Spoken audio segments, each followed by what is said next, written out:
Welcome to applied physics channel. आज हम भारहीनता के बारे में बात करेंगे इस वीडियो में। तो चलिए समझते हैं कि भारहीनता होती क्या है। तो भारहीनता का मतलब होता है कि ऐसी जगह जहां पर व्यक्ति का या किसी वस्तु का जो वेट है बिल्कुल ऐसा लगता है मानो उसमें वेट है ही नहीं, मतलब उसका जो वेट भार है वो जीरो माना जाता है वहाँ। तो चलिए समझते हैं कहाँ कहाँ जो वेट है उसका जीरो माना जाता है। तो एक पॉइंट पे हम चर्चा करें कि पहला पॉइंट क्या है, जब वस्तु गुरुत्व के प्रभाव में स्वतंत्रता पूर्वक गिर रही हो।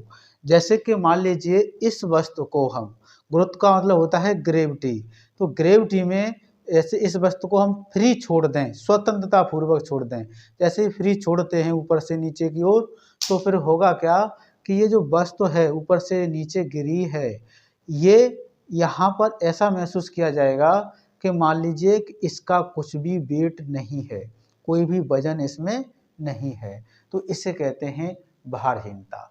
तो पहली कंडीशन में जैसे ही फ्री छोड़ते हैं तो वस्तु में भारहीनता महसूस की जाती है।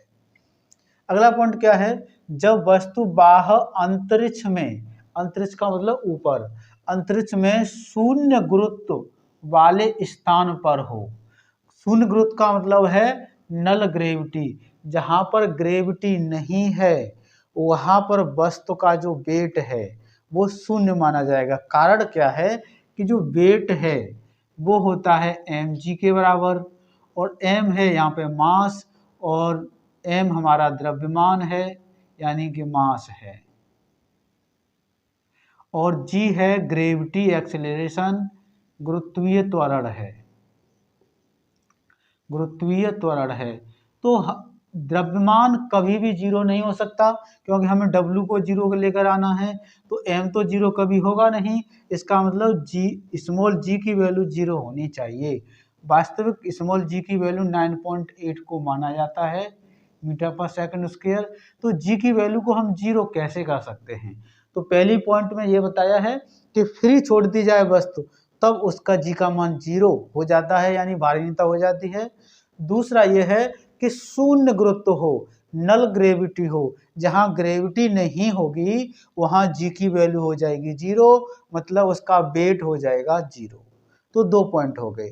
तीसरा पॉइंट क्या है, पृथ्वी के केंद्र पर यानी हमारी जो अर्थ है उसके सेंटर पर, हमारी पृथ्वी को इस तरह से पृथ्वी मान के चल रहे हैं, पृथ्वी के सेंटर पर स्मॉल g की वैल्यू जीरो होती है, क्योंकि हमें पता है कि पृथ्वी के तल से, सरफेस से ऊपर जाते हैं तब भी g का मान कम होता है, और पृथ्वी के अंदर गहराई पर जाते हैं तब भी g का मान कम होता जाता है, और सेंटर पे g का मान हो जाता है जीरो। तो वेट निकाला जाएगा तो mg, m कितना भी हो, g जीरो है तो इसका वेट आ जाएगा जीरो, मतलब भारहीनता होगी कहाँ, पृथ्वी के सेंटर पर। नंबर 4 पॉइंट क्या है, वृत्तीय कक्षा में, यानी इस तरह से, वृत्तीय कक्षा को कहते हैं सर्कुलर पाथ, सर्कुलर मोशन। वृत्तीय ऑर्बिट में क्या है, वृत्तीय कक्षा में पृथ्वी का परिक्रमण करते उपग्रह यानी सैटेलाइट या कोई यान हो, उसमें खड़ा हुआ व्यक्ति का जो तुल्य भार है वो शून्य होता है। कहने का मतलब ये है कि जैसे कि हम यहाँ मान लें कि ये हमारी अर्थ है पृथ्वी, और पृथ्वी के चारों ओर कोई उपग्रह है, कोई सैटेलाइट है जो कि किसी ऑर्बिट में घूम रहा है, और जब ये ऑर्बिट में घूम रहा होता है तो यहाँ इसके अंदर जो बैठा हुआ व्यक्ति है या कोई वस्तु रखी है या कोई यान हो, उड़ने वाला यान हो, तो उसमें उस व्यक्ति का भार यानी कि वेट जीरो आता है, यानी भारहीनता महसूस हो जाती है।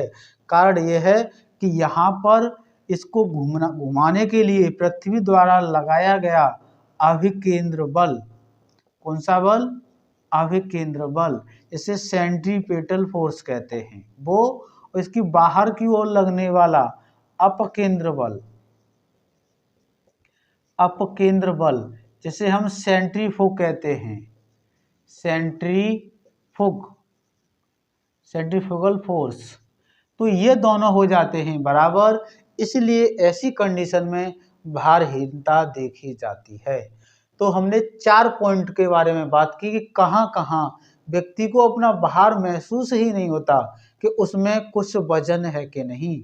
तो भारहीनता के बारे में पढ़ा है कि भारहीनता कब कब हो सकती है। तो अब हम पढ़ेंगे इससे आगे वाले टॉपिक के बारे में। तो चलिए अब आगे आने वाले टॉपिक के बारे में पढ़ते हैं। तो आगे आने वाली वीडियो में हम इससे आगे आने वाले टॉपिक को पढ़ेंगे। तो आज की इस वीडियो में इतना ही।